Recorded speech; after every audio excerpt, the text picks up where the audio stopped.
Assalamualaikum, selamat pagi anak-anak kelas 3. Apa kabar kalian hari ini? Semoga kalian semua dalam keadaan sehat ya. Sebelum kita mulai, mari kita berdoa terlebih dahulu.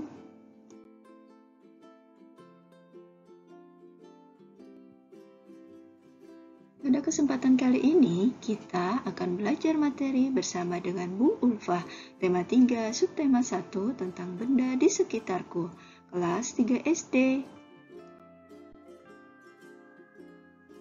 Anak-anak, tahukah kalian jika Tuhan Yang Maha Esa telah menciptakan berbagai macam benda di sekitar kita dengan beraneka jenis, macam, bentuk, warna, ukuran, dan lain-lain? Hal tersebutlah yang akan kita bahas kali ini. Pertama-tama kita akan belajar pengertian benda. Apa ya benda itu? Mari kita simak penjelasan dari Ibu ya. Anak-anak, ada yang sudah tahu belum apa arti benda? Ya, benda adalah segala sesuatu yang ada di sekitar kita yang berasal dari alam. Benda memiliki wujud yang menempati ruang dan memiliki massa.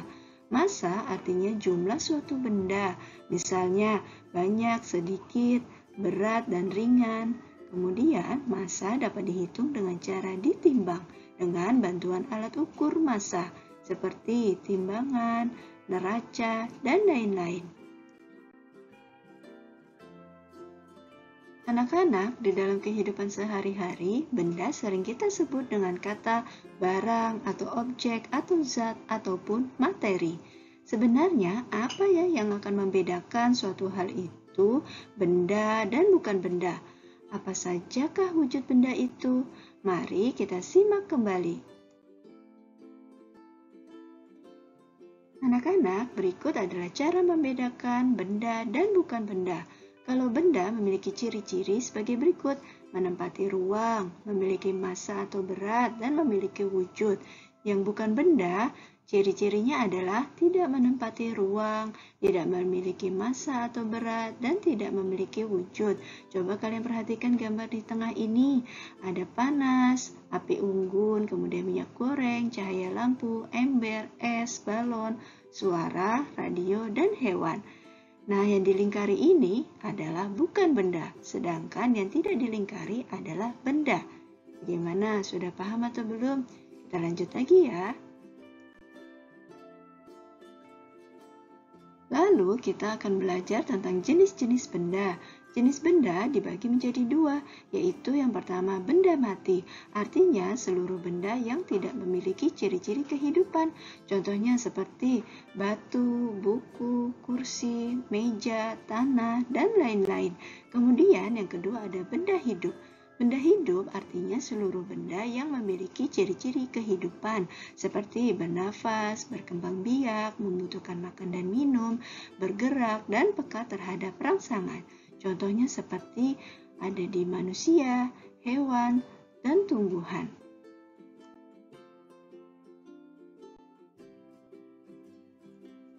Setelah belajar tentang jenis-jenis benda, sekarang kita akan belajar tentang pengkelompokan benda berdasarkan bentuknya. Yang pertama ada bentuk balok, contohnya seperti kotak pensil, kotak mainan, lemari, dan sebagainya. Yang kedua, bentuk bulat atau lingkaran, contohnya seperti bola, ban, donat, dan sebagainya. Yang ketiga, bentuk segitiga, contohnya seperti atap rumah, penggaris segitiga, dan sebagainya. Berikutnya, pengelompokan benda berdasarkan wujud benda. Ada benda padat, benda cair, dan benda gas.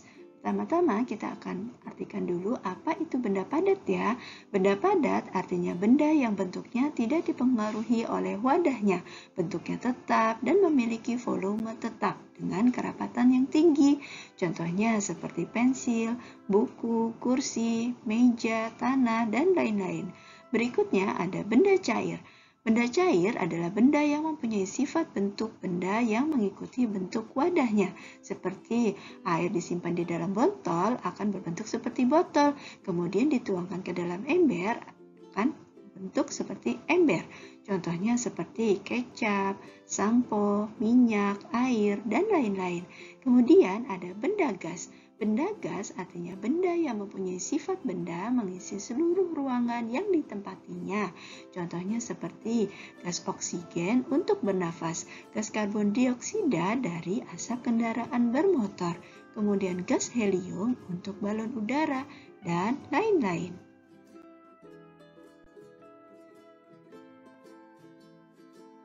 Berikutnya, pengelompokan benda berdasarkan ukurannya. Benda ada yang besar, kecil, berat, dan ringan.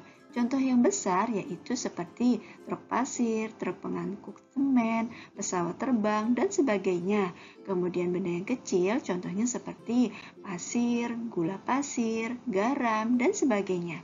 Kemudian ada benda yang berat seperti truk tronton, kapal laut, pesawat terbang, dan sebagainya.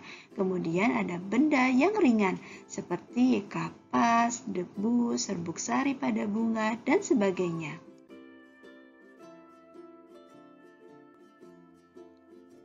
Lalu ada pengelompokan benda berdasarkan warnanya. Yang pertama ada warna hijau, contohnya seperti daun pada pohon, kemudian anggur hijau, dan apel hijau.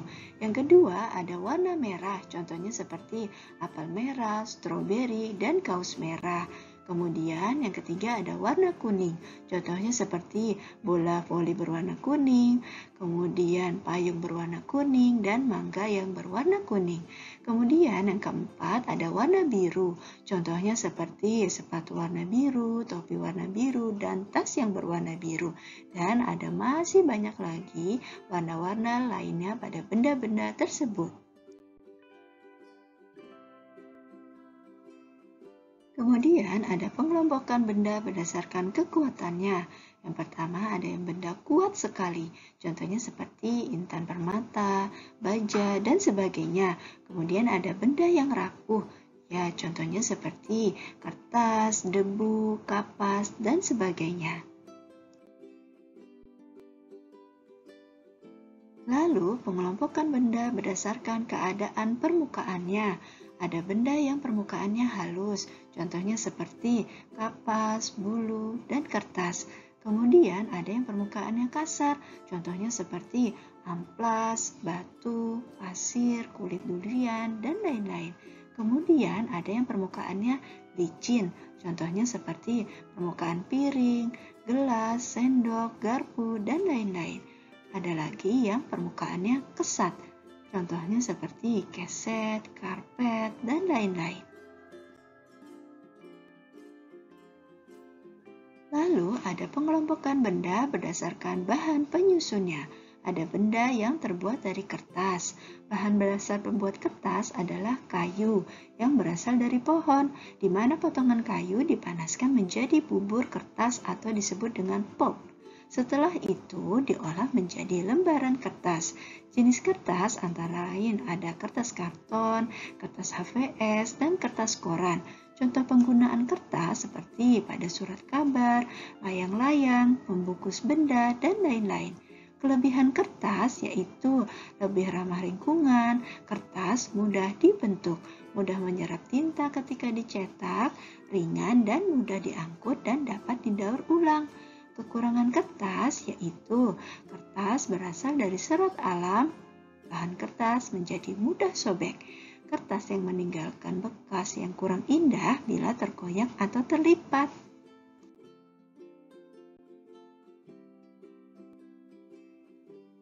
Kemudian ada benda yang terbuat dari logam. Logam didapat dengan cara ditambang atau digali dari dalam tanah. Jenis-jenis logam antara lain seperti besi, aluminium, baja, emas, dan sebagainya. Contoh penggunaan logam seperti untuk pembuatan teko, wajan, panci, dan lain-lain. Kelebihan logam adalah sifatnya keras dan kuat, menghantar panas yang baik, tidak menyerap air, dan dapat ditempa menjadi berbagai bentuk. Kekurangan logam tidak dapat didaur ulang, mudah berkarat jika tidak dilapisi pelapis. Kemudian dapat menyebabkan keracunan dan dapat menyebabkan sengatan listrik. Lalu ada benda yang terbuat dari kaca.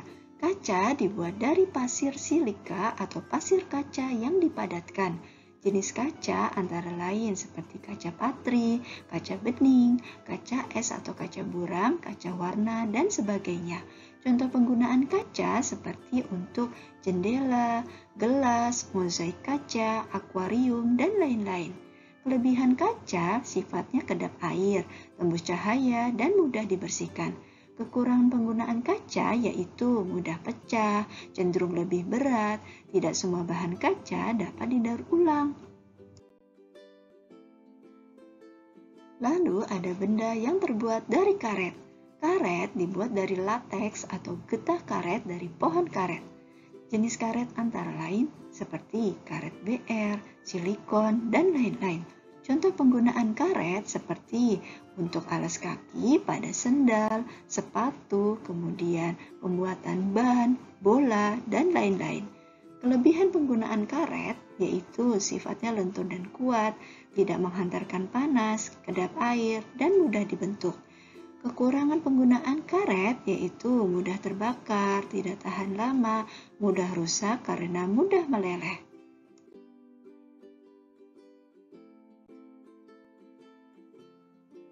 Lalu ada bahan yang terbuat dari kayu. Kayu dibuat dari batang pohon yang telah ditebang dan dipotong menjadi beberapa bagian. Jenis kayu antara lain seperti kayu jati, kayu mahoni, kayu tembesi, dan lain-lain. Contoh penggunaan kayu seperti untuk meja, kursi, rak buku, rak TV, dan lain-lain. Kelebihan bahan kayu adalah sifatnya kuat, kaku, tidak menghantarkan panas, mudah dibentuk, dan dapat bertahan lama. Kemudian kekurangan bahan kayu adalah mudah terbakar, tidak tahan lama, terkadang dimakan rayap, dan tidak tahan api dan air. Lalu ada benda yang terbuat dari plastik. Plastik dibuat dari biji plastik yang terbuat dari unsur-unsur karbon, oksigen, hidrogen, dan lain-lain, serta bahan dasar dari minyak dan gas bumi. Contoh penggunaan plastik seperti untuk pembuatan botol plastik, pipa, ember, dan lain-lain. Kelebihan bahan plastik sifatnya kuat, ringan, fleksibel, tidak menghantarkan panas, mudah dibentuk, dapat bertahan lama, dan tahan karat. Kekurangan plastik, beberapa plastik tidak tahan panas, berpotensi menimbulkan zat berbahaya ke dalam zat makanan, menimbulkan pencemaran lingkungan karena plastik sulit didaur ulang.